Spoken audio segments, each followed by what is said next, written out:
Tonight on the docket, the president won't let go of a jobs bill that's politically dead. Last night, the president's third stimulus package failed to pass the Senate, and now his own Democrats are dismembering the bill, chopping it up piece by piece. Still, the president insists that a U.S. economic recovery hinges on heavy-handed government schemes. Take a listen to his latest argument. None of us make it on our own. You know, somebody, an outstanding entrepreneur like a Steve Jobs, somewhere along the line, he had a teacher who helped inspire him.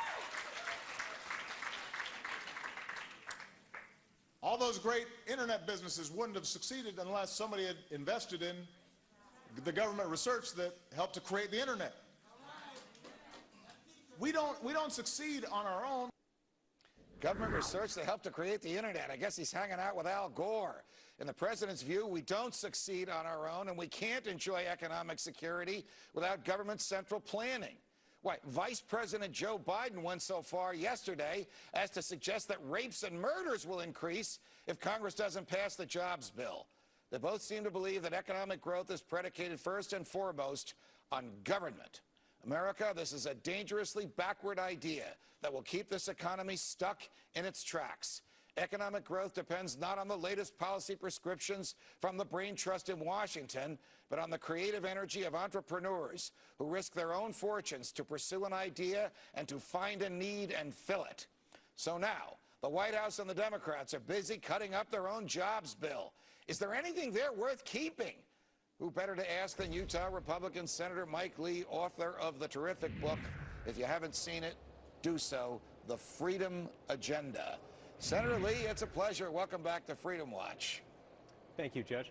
Is there anything in the president's jobs bill which would have borrowed $500 billion and tried to spend it between now and November 2012 that's worth saving? Well, you know, there is some talk in there about a tax cut for companies that hire new employees, and I think that could be a good thing. There's another provision that would extend accelerated depreciation so as to encourage corporate investment in equipment, thus stimulating the American economy. I think those are some good ideas. The problem is when they're not made permanent, the ability for them to do any real good and actually create jobs is limited. So if you were willing to make those permanent, I think I could support some of those. And, you know, there are other things the president has said in the last few months, but that might not be in this bill, including the fact that we shouldn't have the highest corporate income tax rate in the world. I think reducing that and perhaps collapsing some of the loopholes out of the code would be a good thing, but so far that's not in this bill. Is anybody anybody on Capitol Hill, besides you and the senators and congressmen who really believe in the free market, thinking of bold ideas like maybe no corporate taxes, since that money is ultimately taxed some other way when the recipient of it receives it, either because money has been paid to the recipient or a salary has been given to the recipient?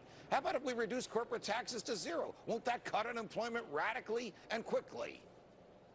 Well, yeah, that's a possibility. And those of us, including myself, who are fans of the fair tax proposal, understand that corporate income taxes end up getting passed downstream anyway. Right. All of us as American consumers end up paying them.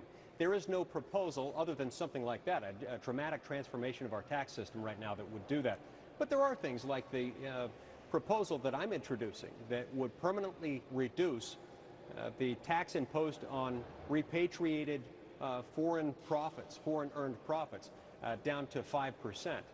If we were just to do that, we would encourage potentially trillions of dollars in foreign earned revenue, revenue earned outside the United States by U.S. corporations.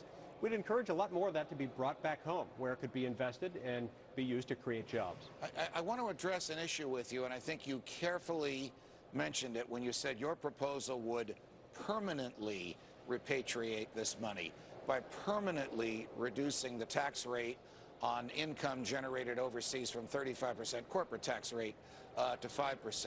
Well, what does the president and what do the Democrats have against making things like this permanent? Because as you know, even if you give a corporation or an individual a very good temporary incentive, they can't plan beyond the lifespan of the incentive.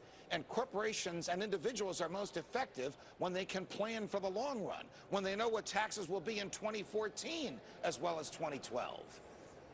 Yeah, that's exactly right, and that's exactly why I push for permanence in each of these areas, especially in the area of wealth repatriation, because companies need to be able to plan ahead for the future. It's not going to create quite the incentive for new job creation unless it's permanent. I suppose the knock against it is that if it's not permanent, then they can't use it as a bargaining chip years down the road after it has sunset, or when it's about to sunset, when they want to try to exchange it for something else. All right, before I let you go, I want to ask you an unrelated question. What are you doing investigating Google to see if there's any monopoly activity or any antitrust activity there? Why would a free marketer like you want to use the power of the government to investigate one of the most successful private enterprises in recent years? Well, we had a hearing recently in the Senate Judiciary Committee, the subcommittee on antitrust. As a free market conservative, my goal is to try to encourage companies to engage in their own kind of self-regulation so that we can keep government out of this business. I've heard a lot of companies coming to me complaining about this or that activity. I think these are activities that are relatively easily dealt with within Google. And I suspect that just as they've dealt with other issues that have come up on their own, they will probably find a way to address these ones. That's my goal here, is to keep government out of the way, to avoid seeing the creation of yet another federal bureaucracy that would impose more regulations on American business, particularly in the unregulated frontier of the Internet. Got it. Got it. That would be the Internet that was not created by the government. Senator Lee, it's a pleasure. Thanks for joining us.